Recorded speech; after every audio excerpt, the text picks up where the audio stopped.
Hello, this is Tim Haight. I'm going to be going through how to use Lucid charts. Some of you seem to be having some trouble with, so I thought I'll go through it, give you an idea how easy it is to create your flow charts using this easy to use tool. So to access it first, I'm here in the content section. So I'll go back to content, and then your interface may look slightly different. So I'm going to go all the way down here to virtual lab environment. Then we'll go down here and you'll see virtual lab access.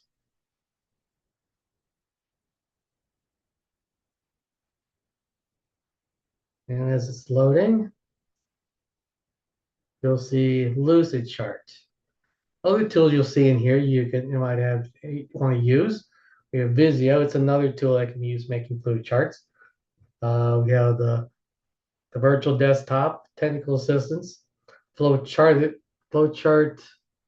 or rhythm, Draw.io.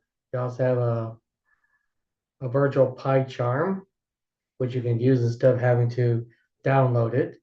And of course, Lucid Chart. So I'm going to click on here. And here's where you can sign up. So you have access to a free version. You put in your info, then the plan would be for the free plan free. And you can see some of the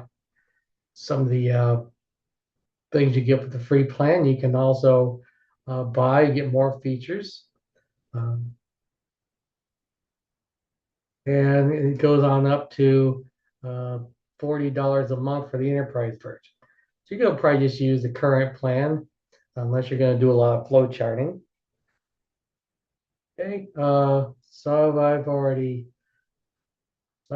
signed in. So you do all your sign in stuff. You see I'm already signed into it.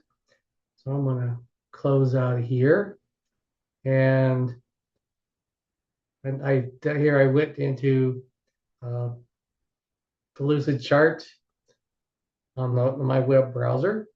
And so we have some templates you can try.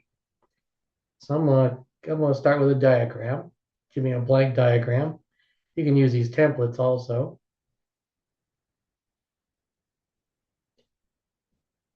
And here we go. So then we're gonna let it open up.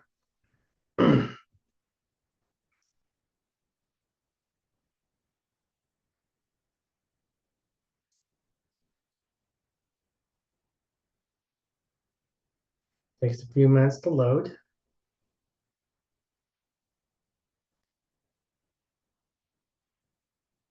Okay, so here's some basic flowchart shapes. The ones we'll probably use in this class are going to be the terminator.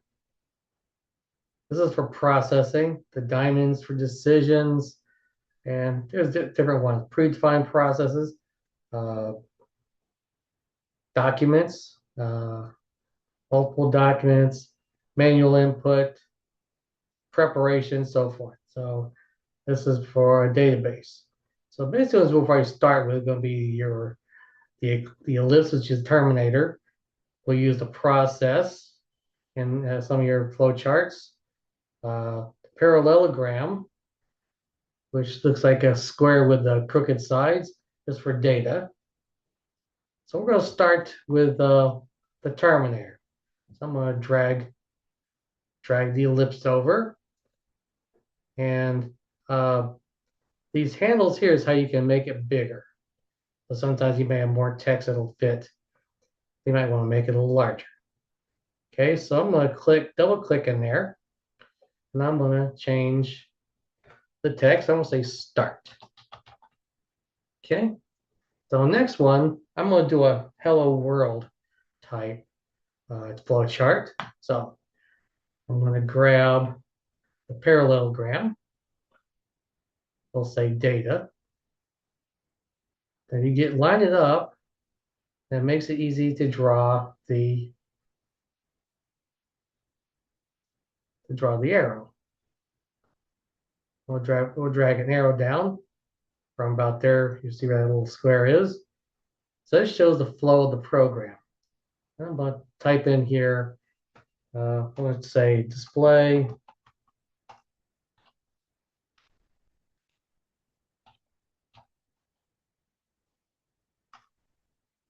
world. Okay, there we are. And then again, we'll do another. I'm going to cut and paste my ellipse. And that's sometimes it doesn't work. You see how the arrows, so sometimes it's better just to create a whole nother one, but I want the same size as my terminator up there. So there you go. Now we're going to drag an arrow. Now you see how the arrows show the program flow, as we said.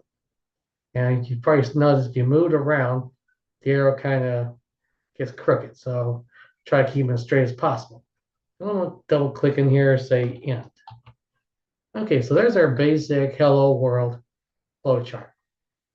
Now I'm going to go up here where it says draft. I'm going to say complete. Now this gets saved in your My Documents somewhere.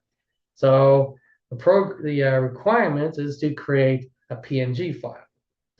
So quickest way to do that is probably use your snip tool. So if you're Windows 11, you have the snip tool. I'm going to type in snipping tool to bring it up. You can also hit the print screen button. So I didn't want to come up. Let's try that again. So we're going to take a screenshot. And there we go. And now I've taken a screenshot of the my program. Now the screenshots are actually in your pictures. So I'm going to bring up my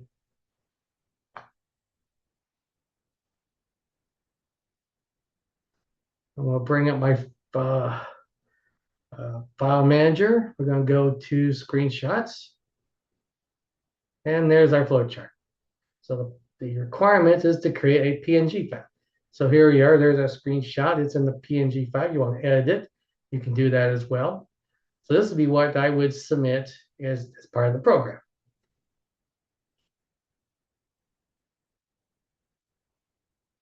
Okay, that's all for now. I'll talk to you later.